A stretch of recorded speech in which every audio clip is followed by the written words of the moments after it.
റെസിനും സ്റ്റോൺസും വെച്ചിട്ട് നമുക്ക് തന്നെ ഒരു കമ്മൽ ഉണ്ടാക്കിയാലോ? അപ്പൊ ഞാൻ എടുത്തിട്ടുള്ള റെസിൻ ഇതാണ്. നിങ്ങൾക്ക് ഏത് ബ്രാൻഡ് വേണമെങ്കിലും യൂസ് ചെയ്യാം. ഹാർഡ് റെസിൻ ആണ്. അപ്പൊ നമുക്ക് ആ സെന്ററിലുള്ള ഡിസൈൻ ഏതാണോ വേണ്ടത് അതിനനുസരിച്ച് ഒരു മോൾഡിൽ ഈ റെസിൻ ഒഴിക്കുക.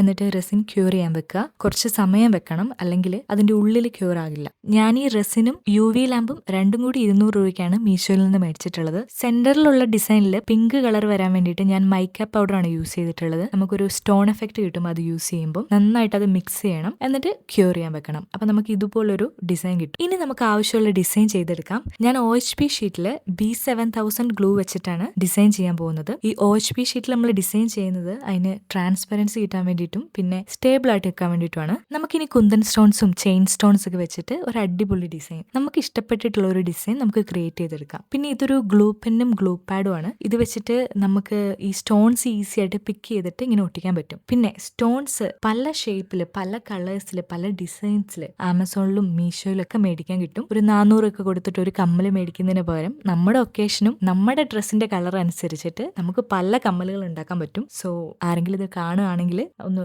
ട്രൈ ചെയ്യുക. 400 രൂപയ്ക്ക് ഒരു കമ്മൽ മേടിക്കാമെങ്കിൽ 400 രൂപയ്ക്ക് ഒരു സെറ്റ് ഓഫ് സ്റ്റോൺസ് മേടിക്കുകയാണെങ്കിൽ നമുക്കൊരു 10 കമ്മലെങ്കിലും ഉണ്ടാക്കാം. അപ്പം കുഴപ്പമില്ലാത്തൊരു ഡിസൈൻ ഞാൻ ക്രിയേറ്റ് ചെയ്തെടുക്കുന്നുണ്ട്. പിന്നെ ബിഗിനേഴ്സ് ആണെങ്കിൽ എഡ്ജിൽ പ്ലെയിൻ ആയിട്ടിരിക്കുന്നതായിരിക്കും നല്ലത്, അല്ലെങ്കിൽ കട്ട് ചെയ്യാൻ പാടായിരിക്കും. എൻ്റെ അടുത്ത് ഇലക്ട്രിക് കട്ടിംഗ് ടൂൾ ഉണ്ട്. അതുകൊണ്ട് ഞാൻ അങ്ങനെ ഒരു ഡിസൈൻ ക്രിയേറ്റ് ചെയ്യുമ്പോൾ എനിക്ക് കുഴപ്പമില്ല കട്ട് ചെയ്യാൻ വേണ്ടിയിട്ട്. അതുകൊണ്ടാണ്. അതല്ലാതെ അത്യാവശ്യം എഡ്ജസ് ഒക്കെ നമുക്ക് ഈ ലൈറ്റർ വെച്ചിട്ട് ഷേപ്പ് ചെയ്തെടുക്കാൻ പറ്റും. പക്ഷെ കൂടുതലായിട്ട് കത്തിച്ച് കഴിഞ്ഞാൽ ബെൻഡ് വരും OHP ഷീറ്റിൽ. അത് ശ്രദ്ധിച്ചാൽ മതി. ഈ ഡിസൈൻ്റെ ബാക്കിൽ ഞാൻ ഐ പിൻസ് 2 വെക്കുന്നുള്ളൂ. അപ്പം കുറെ വെക്കാത്തതുകൊണ്ട്, വൃത്തികേടല്ലാത്തതുകൊണ്ട് ഞാൻ വാക്സ് ഷീറ്റ് ഒന്നും വെച്ചിട്ട് ഫിനിഷിങ് ചെയ്യുന്നില്ല. ബാക്കിൽ വാക്സ് ഷീറ്റ് വെച്ചിട്ടുള്ള കുറെ ഡിസൈൻസ് എൻ്റെ ചാനലുണ്ട്. കുറെ ഒന്നല്ല, ഞാനൊരു തുടക്കക്കാരിയാണ്. കുറച്ച് ഡിസൈൻസ് ബാക്കിയുള്ളതൊക്കെ പുറകെ വരും. അപ്പോൾ ഉള്ളത് കണ്ടിട്ട് സപ്പോർട്ട് ചെയ്യാൻ വേണ്ടിയിട്ട് സപ്പോർട്ട് ചെയ്ത് ഹെൽപ്പ് ചെയ്യണം. ആരെങ്കിലും ഇതുവഴി വരികയാണെങ്കിൽ, ഈ ചാനൽ കാണുകയാണെങ്കിൽ, ഈ വീഡിയോ കാണുകയാണെങ്കിൽ ഒന്ന് ഹെൽപ്പ് ചെയ്തേക്കണം കേട്ടോ. ഈ കമ്മലിന്റെ ബാക്ക് പോർഷനിൽ ഐ പിൻസ് സെറ്റ് ചെയ്യാൻ വേണ്ടി ഞാൻ റെസിനാട്ടോ യൂസ് ചെയ്തേക്കുന്നത്.